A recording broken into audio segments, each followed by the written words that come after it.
Yes right now మాజీ మంత్రి పేర్ని నాని మాట్లాడుతున్నారు, లైవ్లో చూద్దాం. ఎందుకంటే ఒక పోర్ట్ ఉంది, ఇప్పటికే నగరాలు వచ్చి ఉన్నాయి, 2 పెద్ద నగరాలు ఉన్నాయి, మచిలీపట్నం ఒక చిన్న నగరం. వీటన్నిటి మధ్యలో పెద్ద ప్రాంతం అవుతుంది అని చెప్పని, గొప్ప రాజధాని అవుతుంది ఇవాళ కాకపోతే తక్కువ కాలంలో, ఒక 10 ఏళ్లకో 15 ఏళ్లకో పూర్తవుతుంది, గొప్ప రాజధానిగా మారుతుంది, రూపాంతరం చెందుతుంది అని చెప్పని జగన్ గారు చెప్తే, వెంటనే నారా చంద్రబాబు నాయుడులో, తెలుగుదేశం పార్టీలో, ప్రభుత్వంలో ఒక్కసారి ఉలిక్కి పడుతున్నారు వీళ్ళందరూ. తొట్టుబాటు వాళ్ళ సమాధానాలు, వాళ్ళ ప్రెస్ మీట్లు చూస్తుంటే, వాళ్ళ బూతులు చూస్తుంటే, వాళ్ళ శాపనార్థాలు చూస్తుంటే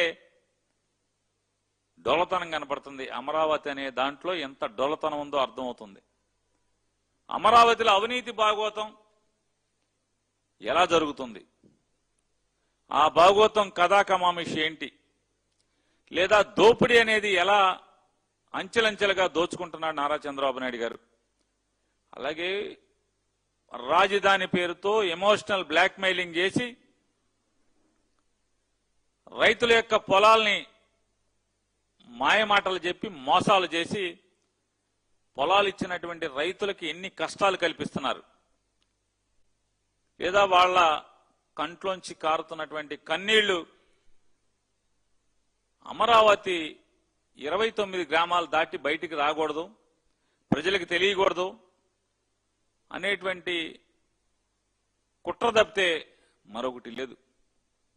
అమరావతిలో ఏ తప్పు గురించి చెప్పినా, ఏ అవినీతి కథ బయటికి తీసుకొచ్చినా, ఏ దోపిడీని తీసుకొచ్చినా, అమరావతిలో ఉన్నటువంటి భూములు ఇచ్చిన రైతుల కష్టాల్ని బయటికి మాట్లాడితే నారా చంద్రబాబు నాయుడు గారి దుర్మార్గమైనటువంటి ప్రభుత్వం వెంటనే ఏదో ఒక పోలీస్ స్టేషన్ నుంచి, మాకైతే అనుమానమే కాదు సంపూర్ణమైనటువంటి విశ్వాసం, మెటా అనేటువంటి అమెరికన్ కంపెనీలో దాంట్లో వాళ్ళకి అందులో ఇతను మనుషులన్నా ఉండాలి, లేదా ఏదో ఒక రకంగా వాళ్ళని లోబరుచుకున్నా ఉండాలి.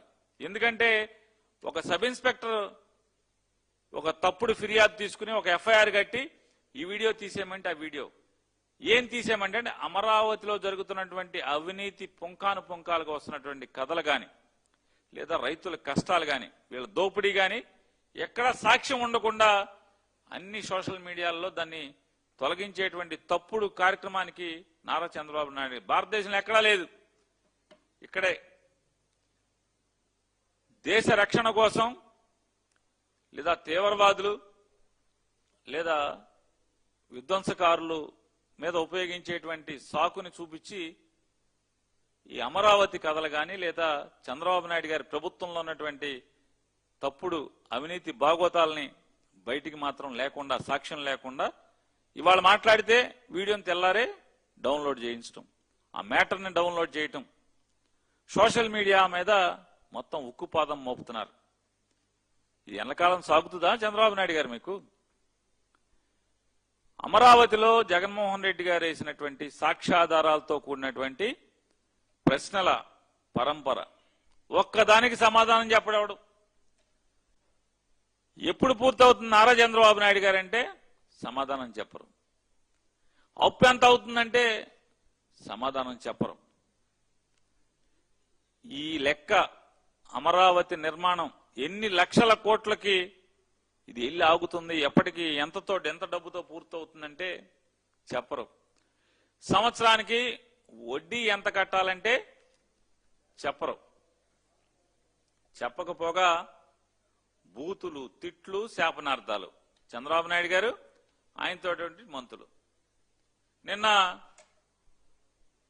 మన జగన్ గారు చెప్పారు, ఒక ఇంగ్లీష్ విలేకరు గారు అడిగింది, మరి మీరేమో మావిగాని అంటున్నారు కదా, మరి నారా చంద్రబాబు నాయుడు గారేమో అమరావతి ఇక దిక్కు ఈ రాష్ట్రానికి అంటున్నారు కదా, మీ స్టాండ్ అదే కంటిన్యూ చేస్తున్నారా అంటే, ఖచ్చితంగా దాన్నే మేము ఎన్నికల మేనిఫెస్టోలో తీసుకుంటాం. మావిగన్ అనేది మేము అభివృద్ధి చేయకపోయేది అంటే, ఇక నుంచి జగన్మోహన్ రెడ్డి గారి ప్రభుత్వంలో ఆంధ్ర రాష్ట్ర ప్రభుత్వం చేత పెట్టేటువంటి ఖర్చులు కానీ, పెట్టుబడులు కానీ ఈ మావిగన్ ప్రాంతంలోనే జరుగుతాయి. అభివృద్ధి కూడా మావిగన్ ప్రాంతంలో చేయాలనేటువంటి మా లక్ష్యం. తద్వారా ఈ రాష్ట్రానికి నిజమైన సంపద ఎక్కడొస్తుందంటే ఈ మావిగన్ ప్రాంతంలోనే, మచిలీపట్నం, విజయవాడ, గుంటూరు ప్రాంతంలో మాత్రమే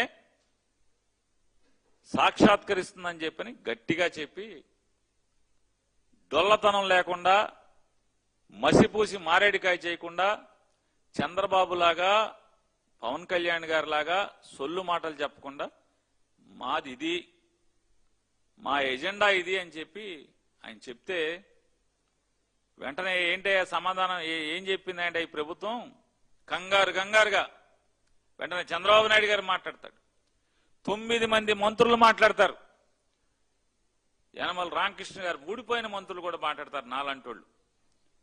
యనమల రామకృష్ణుడు గారు, సోమిరెడ్డి చంద్రమోహన్ గారు, ధూళిపాల నరేంద్ర గారు, కన్నా లక్ష్మీనారాయణ గారు, మంత్రులు కాకుండా నేను చెప్పేది బాలశౌరి, అలాగే ఆదినారాయణ రెడ్డి,